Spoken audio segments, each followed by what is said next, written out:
Hello there, this is Big Benedict. We're playing DmC, Virgil's Downfall, on Vergil Must Die difficulty, and this is my guide for the aforementioned title on the aforementioned difficulty. We're on mission 3 of 6 total missions, and we have 2 difficult chapters in front of us. So I have a lot of concepts and things to go over regarding Virgil's moves and his doppelganger. And this is a great time to talk about it because this fight is simple. But there was one fight in this chapter in the subway area where I struggled 3 hours easily.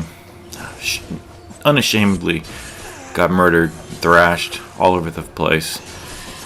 And let's talk about Virgil's moves, because in the first video when I said that he only has like 4, at the most 4 combos, that is true for his basic Yamato combos, but he has a lot of other moves.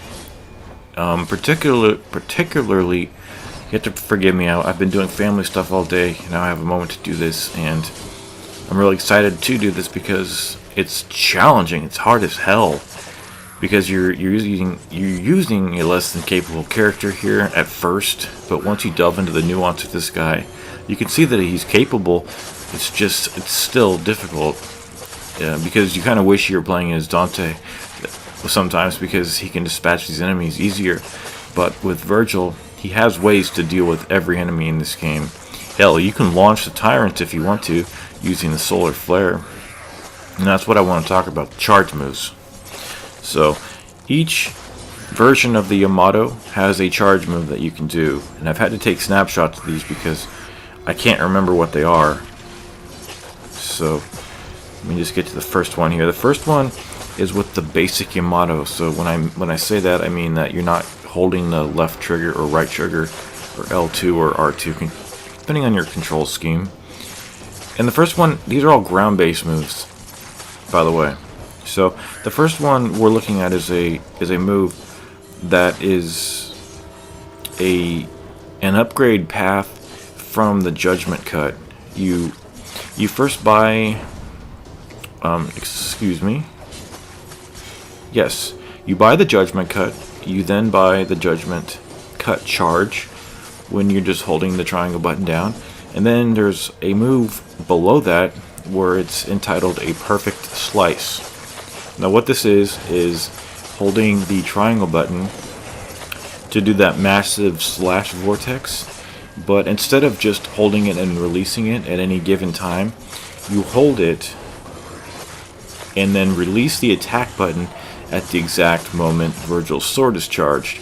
And you'll see in the combat log in the upper right below the score, you'll see that it will say Perfect Slice for that particular move. And indeed, it has different animations. It's a heavier attack. It has a flame component to it, and it deals more damage. So instead of that blue shower of rain with the swords that you see, it'll actually have an explosion of fire, and the rain will be like a dark orangish red color. So the timing is hard. It's very precise, even at 60 frames per second. You know, where they're putting all of the weight on your shoulders because there are fewer drop frames. I'm sure there are drop frames. I've had problems drop frames, but this is a very good game, and it runs well, and it looks beautiful. Oh, by the way, right there, what happened was I fell to my death, and Big Benedict fell into the abyss right there, and I died, but I won at the same time. So what I wanted to do, because it was kind of tacky to have that, I reset the checkpoint, and it just put me at the end of the fight, and I couldn't redo the fight. So rather than restart a chapter, I elected to just continue.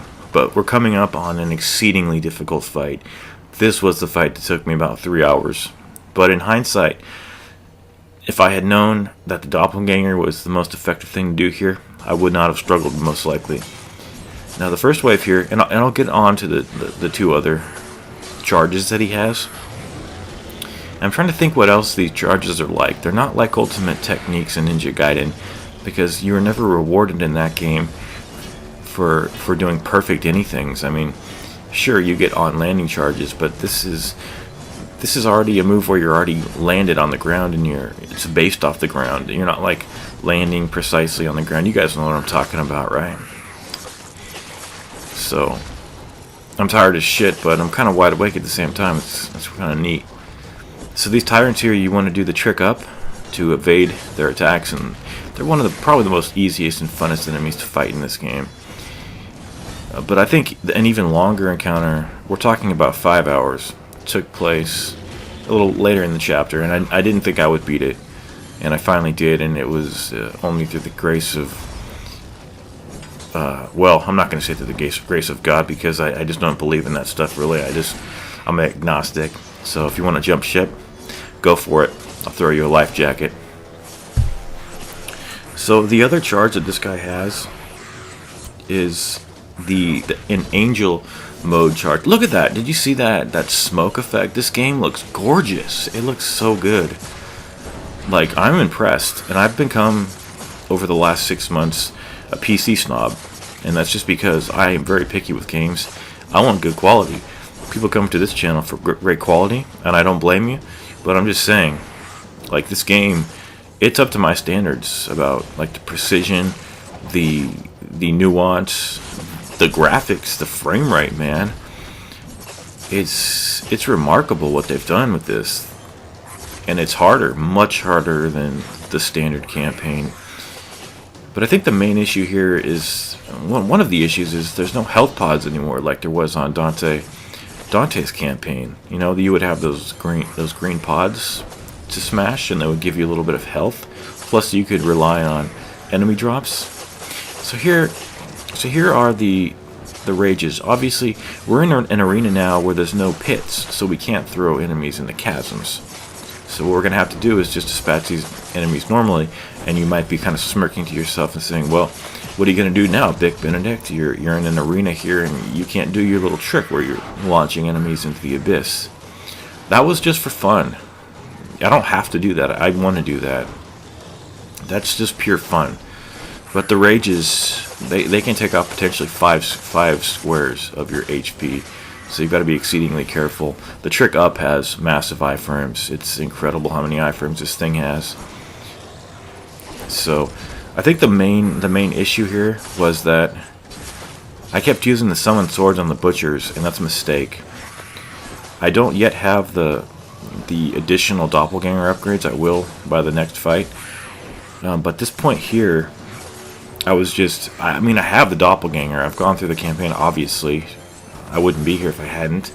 But you get the doppelganger, and when you have the doppelganger, you deal twice the amount of damage. So when you're hitting these butchers, you activate the doppelganger. Hell, the doppelganger clone will hit this guy from around, like, the side of him, where you can't even hit him.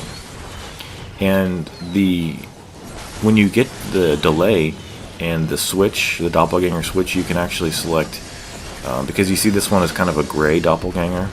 This is hard. This part here is really difficult.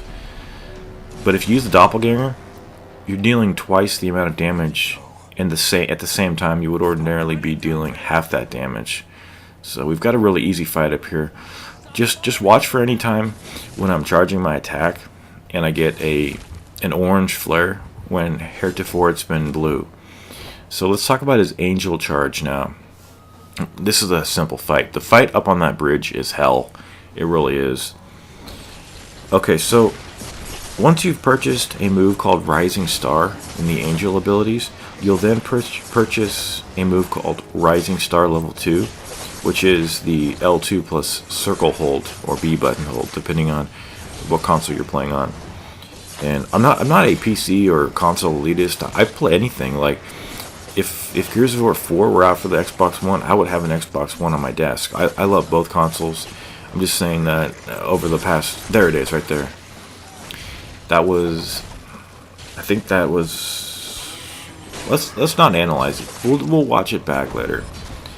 But once you buy the Rising Star level 2, you can then be permitted to buy Solar Flare, which is the L2 plus O or B hold, or left trigger plus B hold if you're using the Xbox.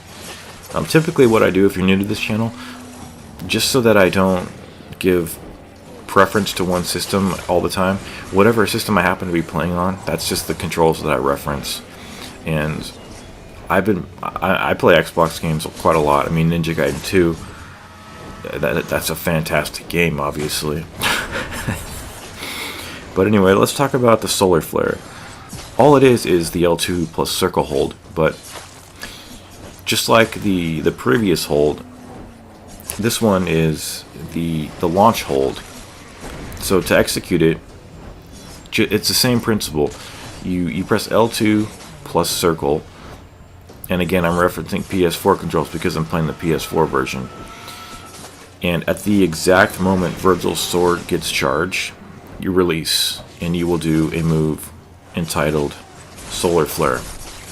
So just check it out on the screen to see when I'm doing it, because I tried to premiere all the charge moves over here. To be honest, the timing is extremely precise, and that's the second of the three moves for the charges. End of the fight. Wow. Okay, we're coming up on that nightmare fight, but let me just talk about the final charge in demon mode with the Yamato. You'll purchase a move entitled the Volcano. You'll then purchase a charge called the Volcano Charge, and after that you'll be permitted to buy a charge entitled Atomic, which is R2 plus Circle Charge. So at the exact moment of execution, when you've executed the charge and his sword is charged, the second it gets charged, release, and he'll do a launch attack in the air. And when you get these, you'll know what they are because you haven't seen them before, most likely, and they're pretty devastating, and they look really awesome on the screen. So those are the charges. Like, that kind of nuance I really like. It's something that's very refreshing to see, and you know, you've got to be using those charges for extra damage, and you've got to be using the doppelganger when you need to. Like right here, it's not very possible that you'll need it. The main issue I had was just preserving my HP, because one of the things that I think they should not have had in this game is fall damage, or they should have halved it, because what it is you're receiving about 2.5 squares off your HP bar. And see, how much was that? Like, yeah, it's about 2, and it's 2.5, I would say. And God knows how many times you're gonna fall. And I just think I honestly don't think it's babying the player, because look how many times you fucking fall off here. But the main issue I had was dealing with the witch. Now with Dante, there's easy ways of dealing with the witch. I'm not going to get into them, not because I don't know them, but because I'm rushed for time here. That wave is nigh right now. So with the witch, you have to get her out of her shield. The best way to do that is to use the blistering swords, which is the excuse me. I'm trying to square. What the fuck is it? It's where's my controller?